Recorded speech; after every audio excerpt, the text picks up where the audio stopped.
वो 5 6 7वां था उसके साथ, ये लिव इन में जिसके साथ रहती थी।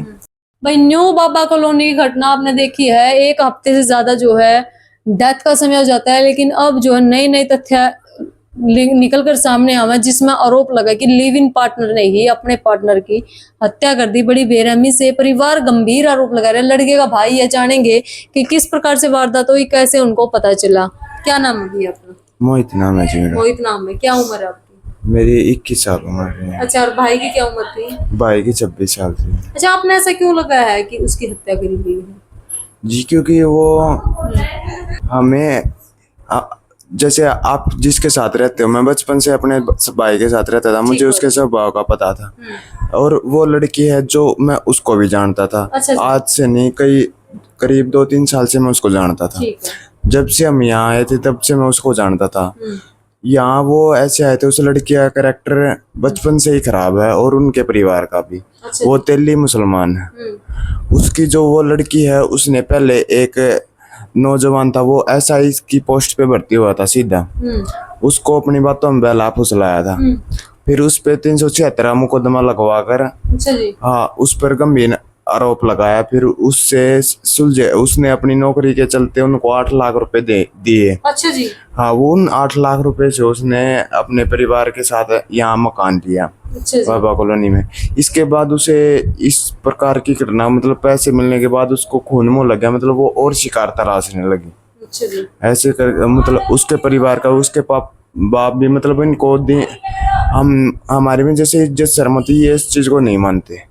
ऐसे ये तो मुसलमान का ये आरोप लगा नहीं रहे हैं। नहीं, यहाँ पर हमारे आसपास के जितने लोग हैं, ये वो सब, ये मेरा भाई भी उसको शादी के लिए तो दूर दूर तक मना कर रहा था। जैसे उसके कई बार उसने खुद से सामने से भी कही, आज से करीब 1 साल पहले भी कही उसने कि अंकित मैं तो शादी कर लेते हैं। तो उसने कहा कि मेरा और तेरा तो कोई वो नहीं है, क्योंकि यहाँ पड़ोस में जैसे मम्मी पापा ये तो घर रहते हैं। जैसे हम बाहर निकलते हैं, बाहर हमारी उम्र के जो और भी हैं, वे, हाँ, बालक, वे बताते हैं उनको। तो पूरी कॉलोनी में ऐसा कोई भी नौजवान नहीं होगा जो मतलब 1 बार या 2 उसके टच में नहीं रहा हो। तो आप अपना भाई गलती नहीं मानते इस प्रकार की? मेरे भाई की गलती मैं ये नहीं मानता उसका। आप ये मानोगे, आजकल तो अंधविश्वास में, मतलब हम तो पढ़े लिखे लोग, हम विश्वास नहीं करते। बाकी अंधविश्वास उसके पिताजी को वो मानते हैं। मेरा भाई ऑटो चलाता था और इसका भाई भी ऑटो चलाता था। ठीक है। शुरू में ये ऑटो के थ्रू इनकी जान पहचान हुई, फिर इनका आपस में आना जाना हो गया। इसके बाद इसका और उनका झगड़ा हुआ। वो पीछे से आके मेरे पापा के साथ, मेरी मम्मी के साथ गाली गलौज करी। उन्होंने गाड़ी के शीशे फोड़ दिए। इसके पिताजी ने? हाँ, इसका भाई और उस लड़की का यार कोई जटवाड़ का था, मतलब जिसके साथ वो पहले लिव इन में रहती थी। पहले भी लिव इन में थी? वो 5 6 7वां था उसके साथ, ये लिव इन में जिसके साथ रहती थी। अंकित मेरा भाई 6 7वां व्यक्ति। तो जब मैंने हमारे साथ झगड़ा करने के बाद मैंने उनके घर पे, मतलब झगड़े के जैसे उस पे गया, मैंने भी उनके साथ झगड़ा किया। उस झगड़े में उसकी मम्मी का सिर फूटा और उसके भाई को भी चोट आई।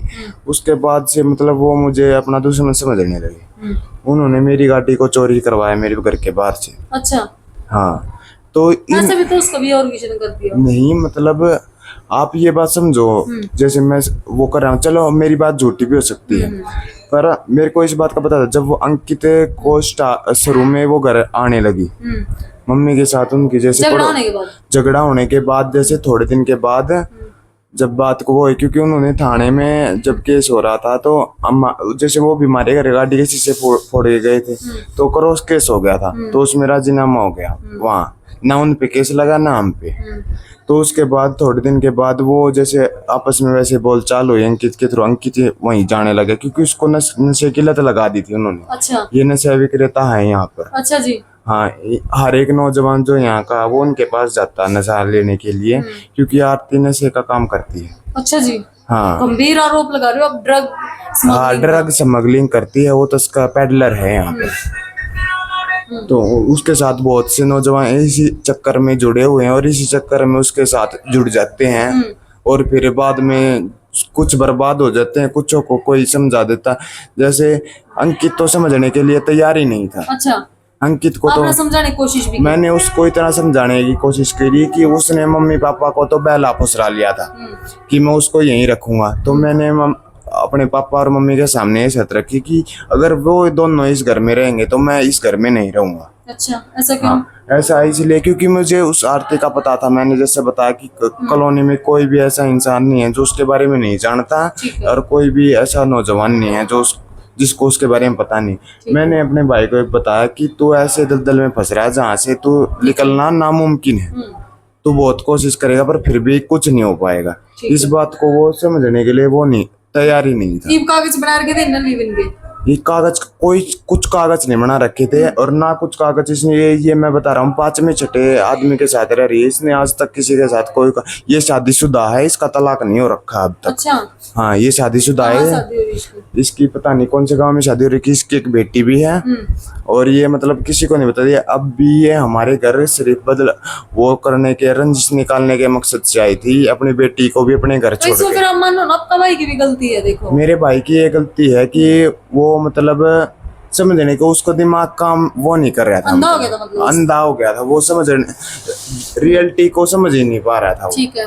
जैसे 2-3 महीने पहले तक तो उसको पूरा वो था, वो उसके साथ जबरदस्ती भी करते थे। मतलब हम दोनों शादी कर लेते हैं और मैं तेरे को मतलब पैसे भी मैं लेके आया करूंगी, तू बैठ के अपने आराम से जियो। वो उसको ये लालच दे दी। फिर भी मैंने उसको समझाया कि ये तेरे को वो लालच दे रही है, ये तेरे इसकी नजर इस घर पे और जो ये मतलब एहसानो सको इस पे है, ये उस दलदल से निकल के यहाँ आना चाहती है। ठीक है। तो वो उस बात को समझ गया था। पर मैं जैसे जून की छुट्टियां पड़ी है, मैं स्कूल में कैब चलाता हूँ। मैं बाहर गया तो इस चक्कर में वो मेरे बाहर जाते ही उन्होंने पता नहीं क्या किया, क्या वो हुआ। जब मैं आया तो वो यहीं पे मिले मुझे। अच्छा। नहीं तो वो बाहर कमरा ले लिया था उन्होंने, बाहर रहते थे। तो वो यहाँ पे मिले मुझे घर पे। जब मैं आया 18 तारीख को मैं गया था, मैं 24 तारीख को आया तो मुझे वो घर पे मिले। 27 तारीख को उनको पूरी 26 की रात से झगड़ा हो रहा था उनका। झगड़े में मम्मी ने मेरे को 2 बार उठाया। मैं नीचे आया, मैंने उनसे कहा कि क्या बात है। तो उसने कहा कि मेरी पत्नी ने ये कहा है कि वो सारी कमाई अपने मम्मी पापा को देता है। तो मैं तो जैसे हमारे घर में तो जो बड़ा मेरे पापा कोई हिसाब किताब का बता, मैं तो बचपन से मतलब जब से कमाने लगा मैं तो उनका काम संभालता हूँ। मैं तो पैसे आते हैं तो उनको दे देता हूँ। तो वो बोली कि है ना अंकित तू भी अपने पापा को देता है। तो मैंने उसको ये कहा कि ये जैसे वो बोली किसके सामने का अंकित के कि अंकित भी अपना पापा को देता है। तो मेरी पत्नी ने मना कर दिया कि मैंने मोहित की कही थी, अंकित की नहीं। अंकित कौन से पैसे कमाता है? अंकित तो जाता है 100, कभी मेरे पे ले लेता कभी उस पे। वो तो एक बैटरी रिक्शा चलाता था किराए पे, कभी किराया बन पाता था उससे, कभी नहीं। और उसको ये लालच था कि जैसे वो पहले घर से पैसे निकाल भी लेता था और भी कुछ जो कुछ भी मतलब उसको मिलता था वो उनके ऊपर उसने घर की जैसे गाड़ी चोरी हुई उसमें भी जैसे उसके साथ वो रहता था या कुछ भी मानो। मैं तो अपने भाई पे आरोप लगाता नहीं पर कुछ ना कुछ तो वो था। घर के बेदी बिना वो नहीं होता। वो उनके साथ उठता बैठता था। मतलब 60 काट ये थी कि वो उससे नशे में वो करवा के कुछ भी करवा ले, उसको याद नहीं रहता था। जैसे उस पर कुछ मंगवा लिया नशे में तो वो सुबह उठा तो उसको याद नहीं रहता कि ये काम हुआ है या नहीं। उसके लिए सब कुछ वो बन जाता था। हाँ तो उन्होंने जैसे घर से मेरे पास स्कूटी, जब मैं इस कॉलोनी में आया मेरे पास स्कूटी, बाइक, 3 ये 2 इको गाड़ी और 1 वैन